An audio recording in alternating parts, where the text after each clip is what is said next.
Sit. Sit.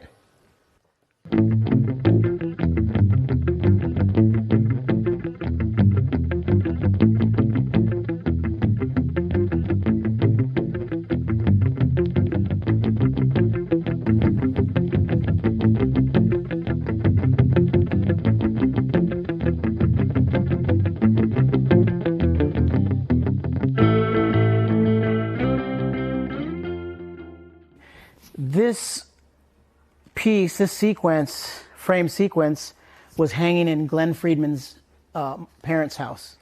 He said, I was going through my stuff. My mom's throwing some stuff away. I have the sequence of you doing, one of the first Caballeros in 1980. Do you want it? I'm like, yeah, bro.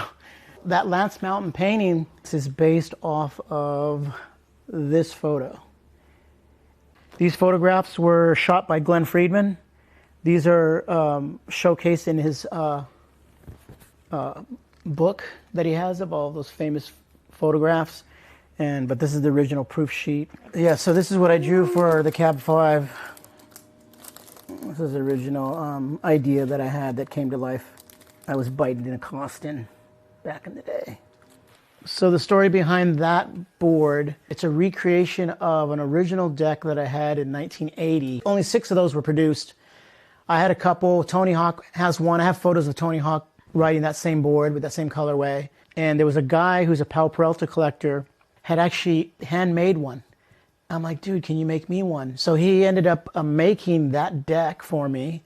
And I'm like, man, I should actually make a whole complete setup. That's a pretty cool thing. My mom saved this t-shirt. So this is one of my oldest sponsored t-shirts that I have. This is before I even met Stacy Peralta from Powell Peralta. This was given to me in 1978.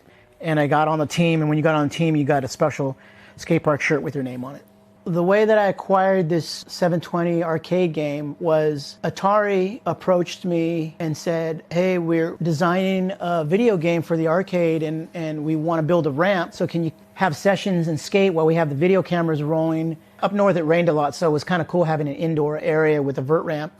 And I didn't think anything of it, but when the game came out, they approached me and said, hey, can you do an ad for us in Thrasher magazine? I said, yeah, like, what do you want me to do? He's like, just take a photo of you standing next to a game. So I ended up doing that. We got a full page ad, and they're like, what do you want for the ad? I go, how about one of those games? So I've had this game since like 1986. Corey O'Brien and Jeff Kendall, high scores. So rad, dude. Some guy in Indonesia took a pair of my shoes, copied each pattern with snakeskin, and he put them all back together. That's one of a kind pair. So those red ones that are showcased right there are part of my 20-year anniversary. Was able to pick 4 different artists to do collaborations with my shoes. And one of the artists that I wanted to choose was Court Johnson from Powell. And it didn't work out. I ended up just telling Court, okay, never mind, I'll just do it myself. But it worked out great because the fact that he wasn't able to do that for me, I put it upon myself, and now I've used that image and that iconic figure on different collaborations for other stuff. John Matoya made that diorama, posted on Instagram, and I made a joke about giving him my address so he could send it to me. And he's like, you want that? I'm like, yeah. So I traded him a signature skateboard for that. Actually, right above the piano is a wood-burned board that he did of mine. And here's kind of cool. This is a collaboration with a company called Metacom. What is his name? Yasuki. And it's a cab vinyl character with half cabs. Pretty cool. And then my new character in the new Tony Hawk Pro Skaters 1 and 2, they just revamped. I'm dressed up in this outfit. This is one of the very first Cab Dragon toys made in Japan by a company called Secret Base, and Super 7 from San Francisco.